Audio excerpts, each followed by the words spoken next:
Despite regulatory hurdles on a city-by-city basis, electric scooter companies and their respective services are continuing to make their way to markets all over the world. Earlier this week, for example, Lime announced its entrance into Madrid, launching hundreds of electric scooters in the Spanish capital. About a week before that, competitor Bird launched in Paris and laid out its intention to bring electric scooters to Tel Aviv. As Bird expands to international markets, it's worth noting that competitor Lime has operated its bikes and scooters outside of the U.S. for quite some time. Last December, Lime brought its bikes to a number of European cities, and in June, Lime brought its scooters to Paris. Lime also recently raised a $335 million round and teamed up with transportation behemoth Uber. Nationwide, Bird, Lime, Spin, Goat and Skip have collectively deployed scooters in 33 cities. Outside of the U.S., you'll find scooters from those companies in just 3 cities. Bird and Lime are by no means the only companies working in this space, but they're the two that have raised most the capital. Bird has raised $415 million in funding, while Lime has raised $467 million. Bird and Lime are also the only two U.S.-based scooter companies that have gone international. Over in the U.S., of course, the competitive landscape is an entirely different story. California is the main hotspot for scooters in the U.S., but they have also popped up in Texas, Washington, D.C., North Carolina and other states throughout the country. Unsurprisingly, regulation has proved to be an issue for many of these companies.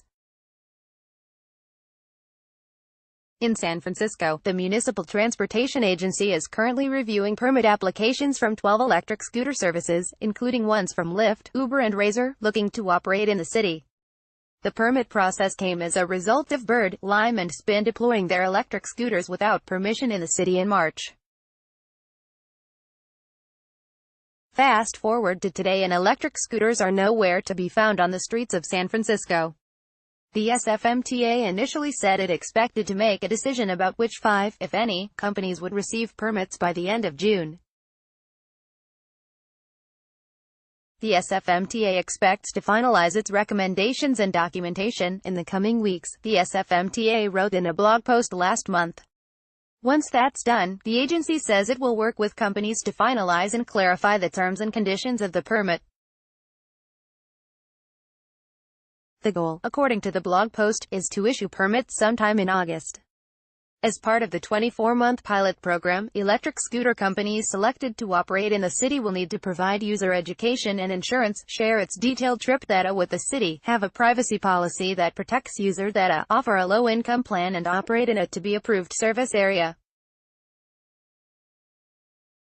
The city will allow no more than 2,500 electric scooters on the streets at any one time.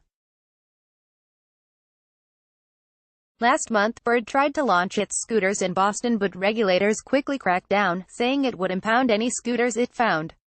And let's not forget the drama that unfolded in Santa Monica, where Bird first deployed its scooters. In Austin, D.C. and Portland, Oregon, it's a slightly different scenario. Over in Austin, the Oculus electric scooter startup Goat says it's working with the city to ensure its service meets the criteria laid out by regulators. Moving forward, Goat says it's actively working with other cities to pursue additional operating permits. Skip, which is trying to differentiate itself by being more heavy-duty, worked with city officials and lawmakers to ensure it had the green light before launching. In Portland, both Skip and Bird have received permits to operate electric scooters in the city. With the sheer volume of capital pouring into these companies, along with interest from ride-hailing giants Lyft and Uber, it's clear these scooters are here to stay. Whether cities like them or not, scooters are going to roll up. It's just a matter of when and how many.